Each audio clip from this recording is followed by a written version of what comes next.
Alright, start this video out by thanking you people that give super thanks. It made this video possible today. Went up the river, had some extra time, made a video. Thank you. Is me what? $2. Thank you. Dryer Flint.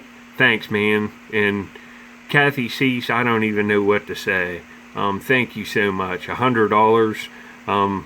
I'll dedicate the next video to you for that one. I'm going to go back there. That's what I've been kind of doing, trying to find a place to dig. I have to travel to do it, and I got on it. You see in this video, some of them pieces would have been spectacular. I'll be able to go back because of you, Kathy. Thank you so much.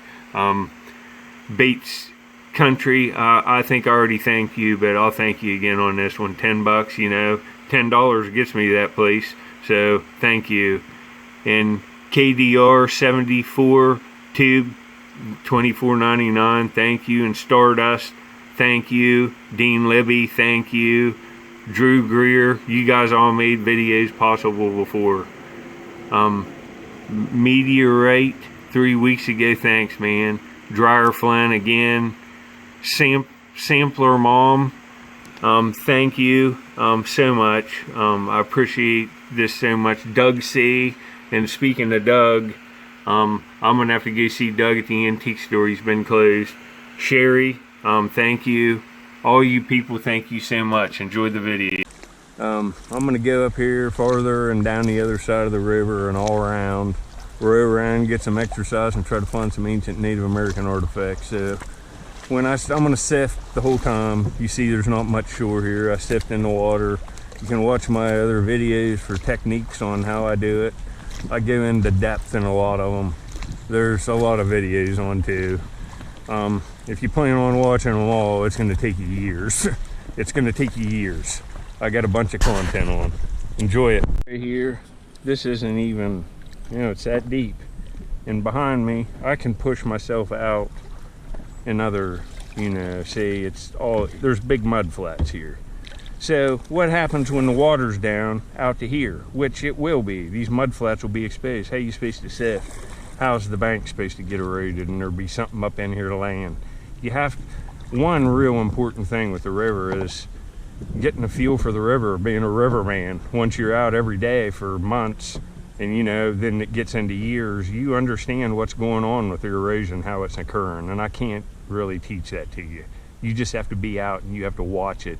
You'll get to the point where you know if it's okay to come to this spot, and if you have a good chance of finding something. Like today with the water up like this, I can get all up in here, don't have to carry my screen. It's real convenient sifting.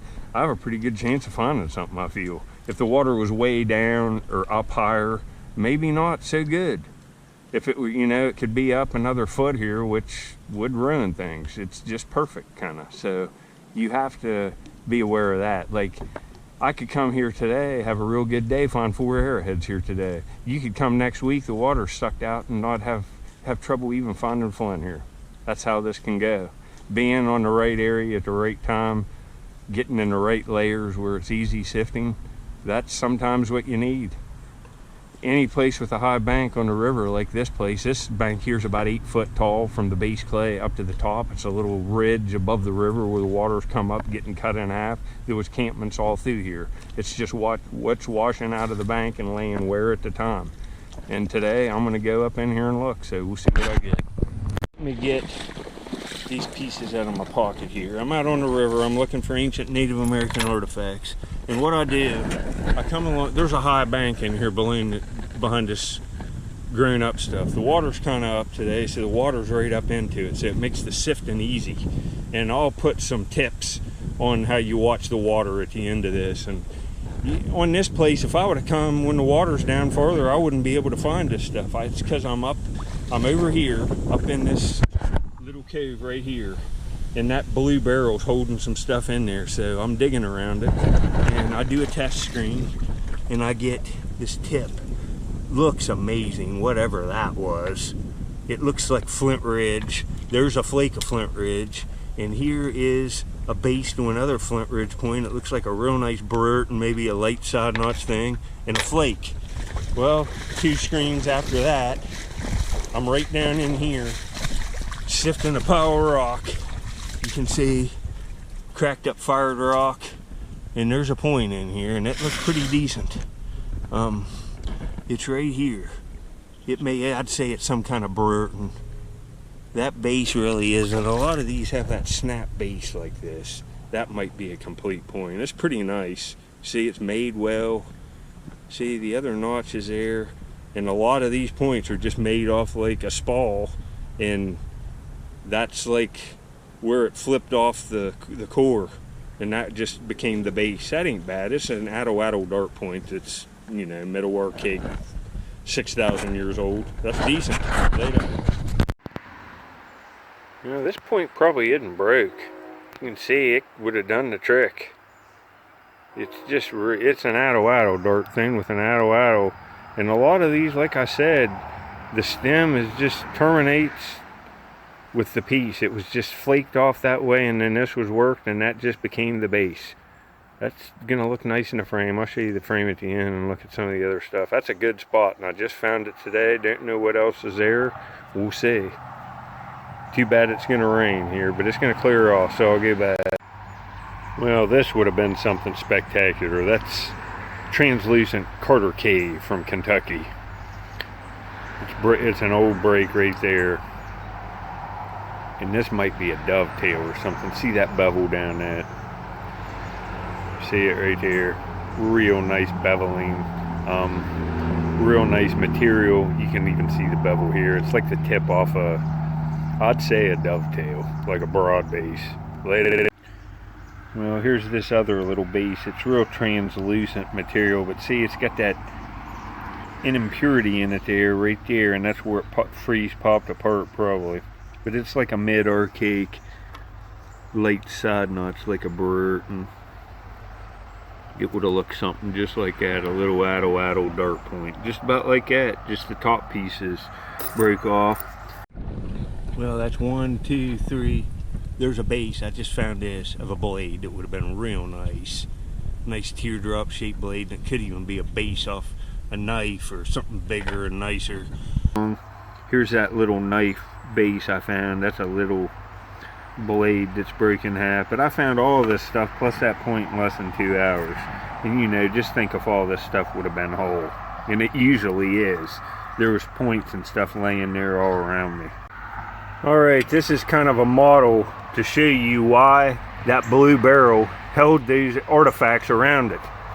The cut bank was right here behind that barrel, and stuff's falling out of it and laying in here. Well, that barrel laying there on the shore, when the waves hit it, it dishes out the area around it like a bowl, kind of like a saucer dipped out, just like that.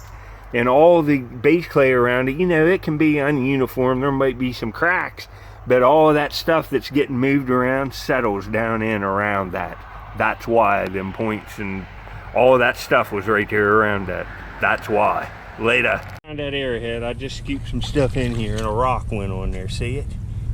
I'd say there's about 50-50. It is a nutting stain. 50% of the time, a piece of sandstone you dig out of the clay below a high bank on the river will be a nutter. There's a little hole right there in the middle, and look here, right there. That's how it was laying. That piece was stuck down in the mud. I flipped it up off, nutting stain, ancient Indian artifact. Later. There's some good stuff in here. That's a black, probably big T drill. It looks like it would have been like 3 inches long. It would have been spectacular. That was the last screen. Look at that. I'll show you that place with a good camera. That would have been a masterpiece. Busted. There's good stuff in here, folks.